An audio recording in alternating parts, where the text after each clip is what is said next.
What was your first, or if you could remember, what was your first world title refereeing job?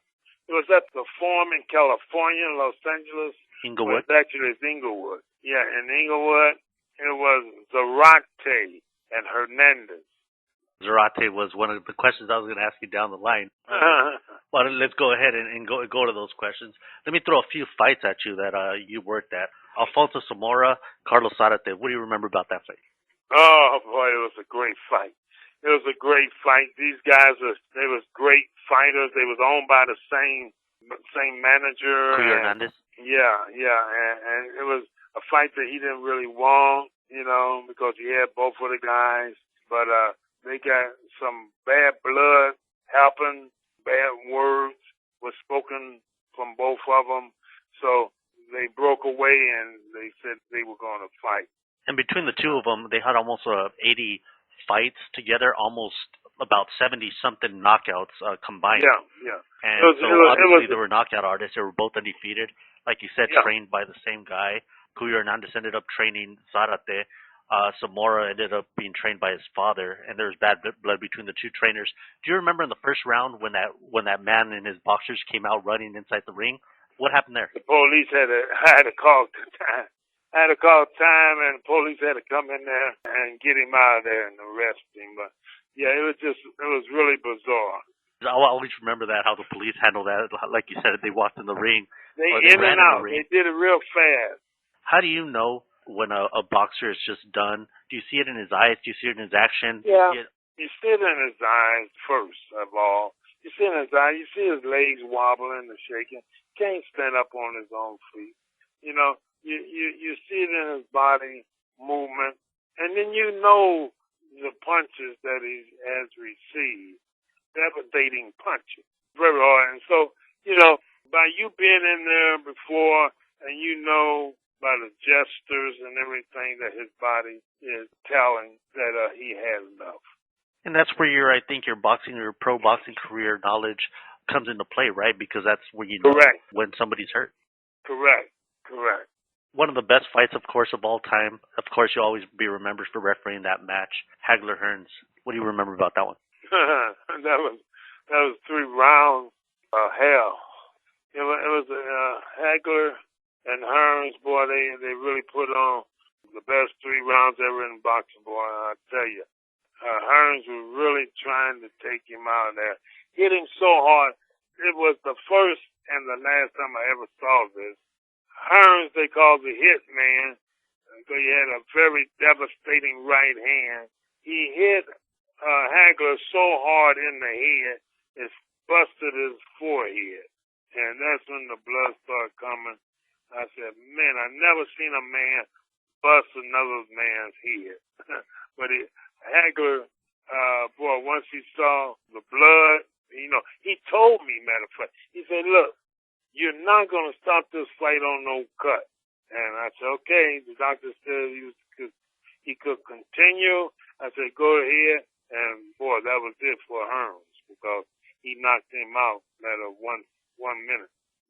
In a fight like that, how hard or how easy is it to referee? Because they seem to be fighting so clean, it was all legal and great punches.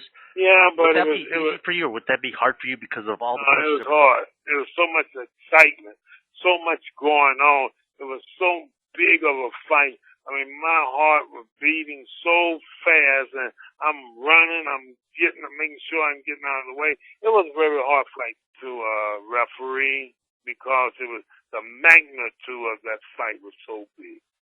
Would you say that was one of your first big fights as far as the wide audience that was watching, or did you have some prior to that? Well, no, that was about the biggest at the time. When I started doing the Sugar Ray Leonard's fight, they were big, but, I think the Hagler is the one that put me on the map.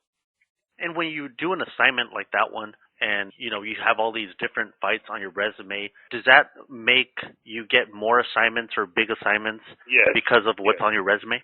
Yes. That's why in the 80s and early 90s, I was really great. It was a great time. No controversy at the time. Then did the Tyson fight. I got a little controversy with that one.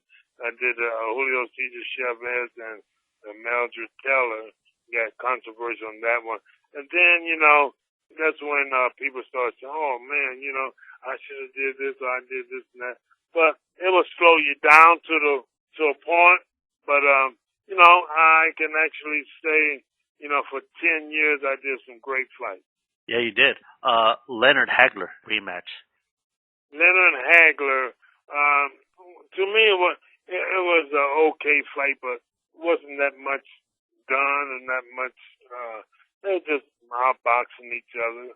Hagler was so mad because he thought he won, and Leonard was just really. Leonard beat him mentally. Leonard beat him before he even got in that ring. Would a fight like that be considered to be easy to referee or hard easy because it seemed like they were, Leonard was kind of moving a lot except for the last like 30 seconds of each round. Would you consider that to be hard or easy? No, it was easy. It was an easy fight there. After each round, I kept saying to myself as I go back to my corner, I guess Hagler is going to knock him out this round. He never did. And then I said to myself, wow, Sugar Ray Leonard tricked him. He tricked him again. He's winning the fight. Back in the olden days, the referee decided who won the fight. What do you think of that rule? Do you think it should be like that? I had 14 fights when I first started refereeing, 14 world title fights that I judged as a referee. And I tell you, 1980 when we voted, to have 3 judges and 1 referee, it was the best thing that ever happened to me in my career because it made me able to just concentrate on the safety of the fighters, and that's what made my career. And I think that's what makes every referee's boxing career easier now, I think. Yes. Let's say you did have to choose on Leonard and Hagler, if you can answer that. Who do you think you would have gave that fight to, Hagler-Leonard? Well, I think Leonard had everybody mesmerized, and Leonard had everybody fooled. I would probably give it to Leonard, but like I say, every time I look at that fight, it gets closer and closer. I don't know if Leonard really won that fight. Of course, I always thought Hagler won, but Leonard would steal those last 30 seconds. It got the crowd going, and it obviously got the judges going. And that's why he got that match. Yeah, but as I see it now, I don't know if he won it. How about the Hearns-Leonard rematch? Hearns-Leonard, I thought Leonard did enough to win those fights. I did, because even though, Tommy knocked him down, twice? But he knocked him. If it hadn't been for the ropes, he would have been knocked down too. But when he hit Hearns, and Hearns is so minky, so tall, he'd fall on the ropes, and the ropes would kept him up. But if the ropes had not been there, he would have been knocked down too. So I really thought that Leonard beat Hearns. Now, so many people that I've interviewed, from my interviews that I've had, especially Hispanic fighters, every time we talk about boxing in the past and what were some of their favorite fights that they remember or what match they remember the most, so many of them have said Chavez-Taylor. Now, what do you remember about that fight? How hard or easy was it to referee? And what do you remember seeing in the first 9 or 10 rounds of that fight? Well, it was an easy fight. It was the first 9 rounds because Taylor just outboxed me. Taylor was a wonderful boxer. Taylor, he was real smart. He was very quick, but at the same time, Julio Cesar Chavez was breaking him up, breaking him down. Hitting the body, hitting the mouth, the jaw, cutting him up all over. But I didn't know if Taylor could last. So, his plan was to last, But man, he got beat. He was getting beat up all during the rounds, but he was winning the rounds on point. He was boxing like an amateur against a professional. The professional was doing damage. The professional was hitting harder, cutting up, beating him up. And the amateur was scoring points, moving, scoring points, moving. And, he was stealing a lot of those rounds because he was landing more punches, but he was taking devastating punches that was doing bodily harm. And he came up short, 1 round too short. Now, obviously, watching the fight on TV, you can see the hands moving of Meldred Taylor. Of course, he was outboxing him. It seemed to be 2-3 punches to one. Right. But on the inside, like you're saying, Chavez would hit him once or twice, or the times he did hit during all that time, obviously it was doing some damage to Taylor internally. More damage than he was doing. Did you hear a lot of grunts or moans from Taylor during that time sure. when he was getting hit? Yes, especially in the later round. At first, no. But when he got to the 5th round on up, he was moaning and groaning, and I could see that it was taking effect. I didn't know if he could make it.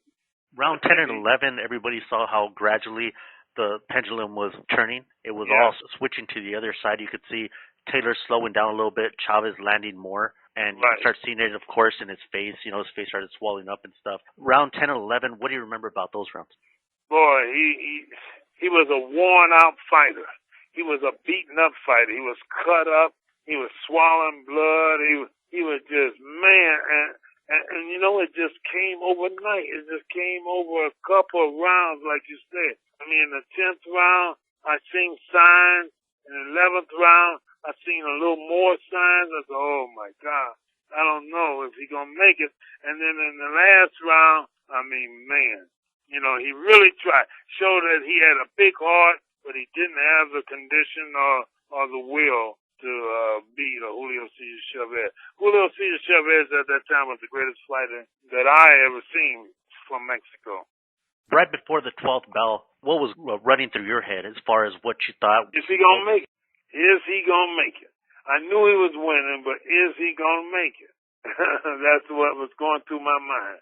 And once a bell rang and they started going at it, what did you start seeing in that round? To the last, let's say, 30 seconds of the fight? Well, he had he tried to do a couple of little spurts here and there, but he was taking some devastating punches. Devastating. And when he forced him at the end of the last round, I think it was like 57 seconds, when he pinned him up in the corner and hit him with that right hand and dropped him, I knew, man, it was over.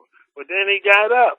He surprised me for getting up, but he was knocked out on his feet. He didn't know where he was at. So the fight was over. And you did the perfect thing. Taylor gets up. He's at the neutral corner there. You're counting. The people are going hysterical, of course. Everything's on you. You're the third man. You're counting away.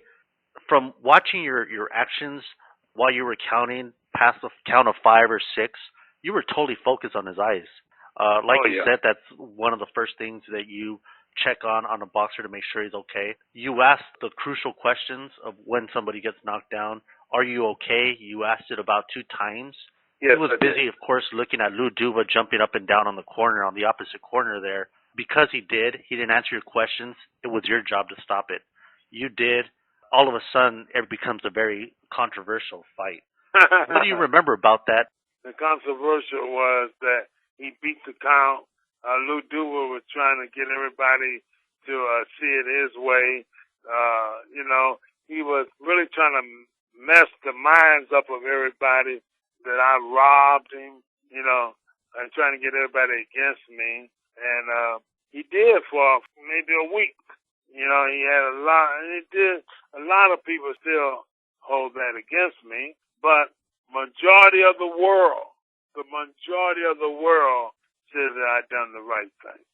So many people, like I said, that I interviewed, I asked them, do you think that was rifle stoppage?